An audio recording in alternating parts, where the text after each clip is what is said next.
बातें करते हम खेतों की और उसके रखवाली की, बाग बगीचा फल फूलों और फसलों की हरियाली की। हम बीजों की बातें करते उत्तम जल संसाधन की, हम तकनीकी बातें करते फसलों के उत्पादन की। हर किसान का सपना सच हो जीवन सुखद बनाने को, गाँव-गाँव के हर आंगन का प्यारा सा ये दर्शन।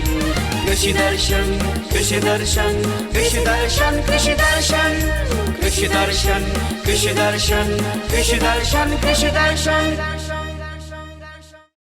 जोहार, नमस्कार। कृषि दर्शन कार्यक्रम में आप सभी किसान भाई बहनों का तहे दिल से स्वागत है। आज आप देख सकते हैं कि मैं खेत की ओर हूँ और हमारे एक परम मित्र की ये खेती है जहाँ पर सब्जियाँ लगी हुई है, हरे भरे सब्जियाँ। तो देर न करते हुए चलिए आपको लिए चलते हैं कृषि समाचार की ओर, जहाँ मिलेगी कृषि से संबंधित और कई जानकारियाँ। नमस्कार, कृषि समाचार में आपका स्वागत है। मैं हूं दिव्यांशु। आइए देखते हैं आज कृषि समाचार में क्या है खास। राष्ट्रीय बागवानी मिशन योजना के तहत 37 सुविधाओं के लिए ले सकते हैं अनुदान। किसान सिंचाई के लिए ले सकते हैं अनुदानित पंप सेट और पाइप, और ओल के बेहतर उत्पादन के लिए लगाएं उन्नत प्रभेद गजेंद्र। अब समाचार विस्तार से। राज्य के कई जिलों में इंटीग्रेटेड डेवलपमेंट ऑफ हॉर्टिकल्चर राष्ट्रीय बागवानी मिशन का कार्यान्वयन किया जाना है। इस योजना के तहत बागवानी खेती को बढ़ावा देने के लिए अनुदान पर कुल 37 प्रकार की सुविधाओं का लाभ उपलब्ध कराया जा रहा है। उससे लाभ लेने के लिए जिला उद्यान कार्यालय से संपर्क कर सकते हैं। बहुउद्देशीय खेती को बढ़ावा देने एवं सिंचाई की कमी को दूर करने के लिए किसानों को पंप सेट और पाइप देने की योजना है। इसमें 1.5 से 3 हॉर्स पावर और 3.5 से 5 हॉर्स पावर के पंप सेट तथा 200 फीट पाइप दी जाएगी। इसके अलावे 1 हॉर्स पावर का सोलर पंप सेट भी दिया जाएगा। इन सभी पर 90% अनुदान देने की योजना है। लाभ लेने के लिए जिला भूमि संरक्षण कार्यालय से संपर्क कर सकते हैं। पशुपालक भाइयों, गर्मी के मौसम में बकरियों को चराना हो तो उन्हें सुबह और शाम के वक्त ही बाहर ले जाएं। बाहर उन्हें लू लग सकता है। यदि लू लग जाए तो उन्हें अविलंब नजदीकी पशु चिकित्सालय ले जाएं। गर्मियों के मौसम पे मुख्यतः एक तो हीट स्ट्रोक का बहुत कॉमन कारण दिखता है। हीट स्ट्रोक में क्या होता है कि लू लगना। लू लगने के कारण बॉडी में जो पानी है वो घट जाएगा, वो बोलते हैं डिहाइड्रेट कर गया, उससे हाइपोवॉल्मिक शॉक हो जाएगा। जानवर में हाई फीवर डेवलप करेगा, बहुत अत्यधिक ज्वर रहेगा, खाना पीना छोड़ देगा।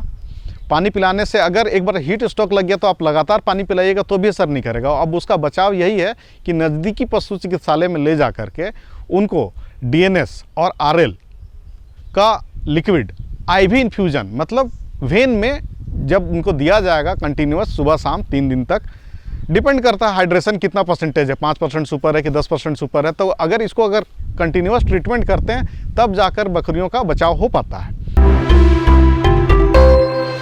किसान भाइयों, आपके पास यदि सिंचाई की सुविधा है तो अभी ओल फसल लगा सकते हैं, वरना बारिश होने पर फसल लगाएं। झारखंड में ओल के बेहतर उत्पादन के लिए उन्नत प्रभेद गजेंद्र, विधान, कुसुम या श्री पद्मा लगाएं। किसान भाइयों, ओल की बुआई के लिए 40 सेंटीमीटर व्यास और 40 सेंटीमीटर गहराई वाला गड्ढा खोदें। इसमें आधा किलोग्राम वजन वाले ओल के टुकड़े यानी बीज को लगाएं। बुआई में कतारों और पौधों के बीच 60-60 सेंटीमीटर की दूरी रखें। अच्छी उपज देने में सक्षम उन्नत प्रभेद गजेंद्र, विधान, कुसुम और श्री पद्मा की उत्पादन क्षमता औसतन 50 से 100 टन प्रति हेक्टेयर है। किसान भाई, आप टांड खेत में सब्जी सहित अन्य फसलों की खेती कर रहे हैं तो निकौनी के लिए कृषि यंत्र ड्राईलैंड वीडर का इस्तेमाल कर सकते हैं। ये ऊपरी जमीन यानी कम नमी वाले खेत से खरपतवार निकालने के लिए काफी उपयोगी यंत्र हैं। इसकी कार्यक्षमता 18 से 20 डिसमिल प्रतिदिन है। आज हम जानेंगे लत्तेदार सब्जी फसल को रासायनिक दवा के बिना कैसे कीट मुक्त रखें। किसान भाइयों, आप लत्तेदार सब्जी फसल की खेती करने जा रहे हैं तो फसल लगाने से 1 सप्ताह पहले खेत के चारों ओर 2 से 4 पंक्ति में मक्का फसल लगा दें। चारों ओर से लगे मक्का फसल के घेरे के अंदर लत्तेदार सब्जी फसल लगाएं। मक्का फसल की घेराबंदी लत्तेदार सब्जी में लगने वाले कीटों की रोकथाम करेगी। और अब एक नजर राज्य के 5 प्रमुख शहरों के मौसम के मिजाज पर। आज राज्य के 5 प्रमुख नगरों के अधिकतम और न्यूनतम तापमान कुछ इस प्रकार दर्ज किए गए। रांची का अधिकतम तापमान 39 डिग्री सेल्सियस और न्यूनतम 26 डिग्री सेल्सियस।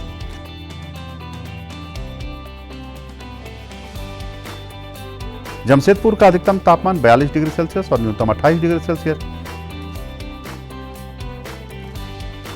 मेदिनीनगर का अधिकतम तापमान 43 डिग्री सेल्सियस और न्यूनतम 27 डिग्री सेल्सियस। देवघर का अधिकतम तापमान 96 डिग्री सेल्सियस और न्यूनतम 25 डिग्री सेल्सियस। धनबाद का अधिकतम तापमान 41 डिग्री सेल्सियस और न्यूनतम 25 डिग्री सेल्सियस रहा। कृषि समाचार में आज इतना ही। अगले दिन अगले अंक में फिर मुलाकात होगी कुछ ताजा तरीन खबरों के साथ। तब तक के लिए दीजिए इजाजत। नमस्कार, जोहार। अभी आप देख रहे थे कृषि समाचार, जिसके अंतर्गत आपने जानकारी ली मंडी की भाव के बारे में, मौसम के मिजाज के बारे में और तरह तरह की खेती बाड़ी के बारे में। वक्त हो चला है एक छोटे से विराम का। कहीं जाइएगा नहीं, क्योंकि हम जंगल में हैं, खेत खलिहानों में हैं।